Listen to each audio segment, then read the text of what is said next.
কে যেন জিজ্ঞেস করলো আমাকে? হ্যাঁ, আমি নুন দিয়ে পান্তা খেয়েছি কিনা? আরে আমি জেলের ছেলে, আমার নিঃশ্বাসে প্রশ্বাসে নুন রয়েছে। স্যার 1 কেজি টমেটোর দাম কত জানেন? বলুন তো, লবণ কত করে কিলো? নুন দিয়ে পান্তা ভাত খেয়েছেন?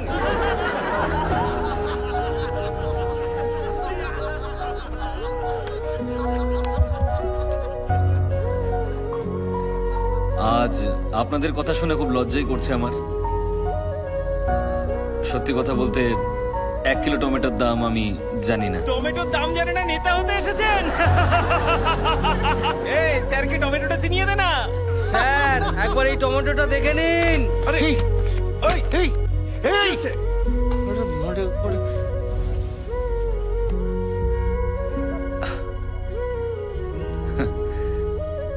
কিন্তু আমি আপনাদেরকে এই টমেটো নিয়ে একটা ক্রাইম স্টোরি শোনাতে পারি। বিশ্বের মাত্র 7টা দেশে টমেটো চাষ হলেও সব দেশেই টমেটো সস খাওয়া হয়। আমাদের দেশে চাষ করা টমেটোর ডিমান্ড সারা বিশ্ব জুড়ে রয়েছে। কিন্তু আরো একটা রহস্য আছে, যারা এখানে টমেটো চাষ করেন তারা খুব তাড়াতাড়ি মারা যান। কেন মারা যান? কারণ এখানে টমেটো যে পরিমাণে চাষ হয় আর তার যা দাম পাওয়া যায়, তার মধ্যে আকাশ পাতাল তফাৎ অন্যান্য দেশের তুলনায়। ধরুন এখানে এই টমেটো বিক্রি করে আর এই টমেটো বিক্রি করে একই দামে।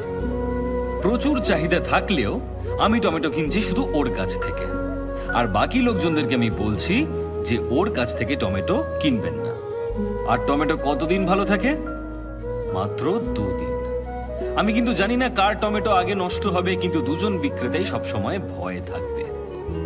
তখন আমি সেই সস কোম্পানিকে সমস্ত টমেটো বিক্রি করে দেব প্রচুর পরিমাণ লাভ রেখে, যেটা আমি কম দামে কিনেছিলাম। আমি শুধু এর কাছ থেকেই কম দামে কিনে নিলাম, আর অন্য টমেটো বিক্রেতার সমস্ত টমেটো নষ্ট হয়ে গেল। পৃথিবীর সমস্ত দেশে লোকজন টমেটো সস দিয়ে খাবার আনন্দ করে খান, কিন্তু আমার দেশের টমেটো বিক্রেতা না খেতে পেয়ে মারা যান।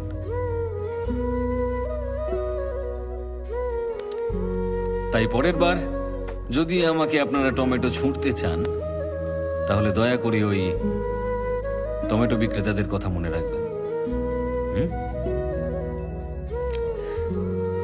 কি হলো? আপনারা সবাই চুপ কেন? কারোর কিছু বলার থাকলে বলতে পারেন। স্যার, আমার একটা প্রশ্ন আছে। হ্যাঁ বলুন না। আমরা কেউ এখানে ভোট দেওয়ার সময় যাই না, জানি যে ওটা জালি ভোট হয়ে যাবে, কিন্তু আপনি একটা ভোটের জন্য এত কিছু কেন করছেন? আপনি তো 49P সম্পর্কে সবকিছুই জানেন। ভোটের রেজাল্ট বন্ধ করে দিলেন, কোম্পানি থেকে পদত্যাগও করলেন। এসব কি স্যার? আপনারা আসল কারণটা জানতে চান? রামেশ্বরমে আমার বাড়ি। দারিদ্র্যের মধ্যে একটা ছোট্ট সাধারণ পরিবারে আমি বড় হয়েছিলাম, যার আশেপাশে প্রচুর জেলে পরিবার বসবাস করত। মাছ ধরে জেলেরা সবসময় বেঁচে ফিরত না, আর মৃত জেলেদের পরিবার তিলে তিলে অনাহারে মারা যেত। অভাব এতটাই বেশি ছিল। তারপর একটা ইলেকশন আসে। ইলেকশনের সময় সমস্ত ক্যান্ডিডেটরা আমাদের কাছে আসেন। ভোটের দিন অনেকেই সমুদ্রে চলে যান, আমিও তাদের সঙ্গে গিয়েছিলাম। আমরা যখন সমুদ্রে, সেই সময় নির্বাচন হয়। আমাদের নির্বাচিত ব্যক্তিরা কিন্তু 5 বছর শক্তিশালী হলেও আমরা প্রত্যেকটা মানুষ একদিন ভীষণ শক্তিশালী। যারা যারা ভুল বুঝে সেই সময় সমুদ্রে গিয়েছিল, তারা সবাই ফিরে আসার চেষ্টা করে। আর সেদিন নির্বাচনকে কেন্দ্র করে আমাদের এলাকায় একটা দাঙ্গা তৈরি হয়।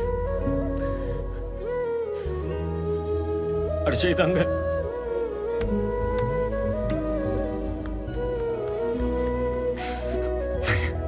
দাঙ্গায় আমার বাবার সঙ্গে 13 জন মানুষ মারা যায়। আর যারা মারা যায়নি তাদের সকলকে আহত করার চেষ্টা করা হয়েছিল, যাতে তারা উঠে দাঁড়াতে না পারে।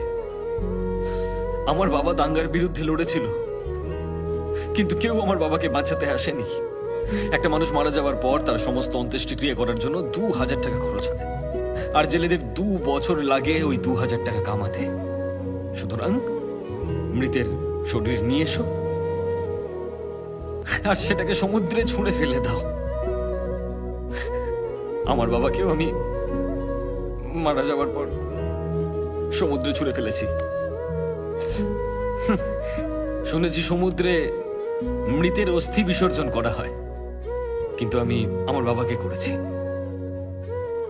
যে নির্বাচনে যিনি করেন, জেলের বাচ্চাদেরকে পড়ানোর জন্য স্কুল তৈরি করেন, সবকিছু তৈরি করেন, অনেক বাচ্চাদেরকে শিক্ষিত করেছেন আমার মা, অনেককে। সেদিন দেশের সমস্ত নিউজ চ্যানেল থেকে ইন্টারভিউ নিতে এসেছিল আমার। আমি যে দেশেই থাকি না কেন, যেভাবেই থাকি না কেন, আমি ফিরে আসি নির্বাচনের দিন।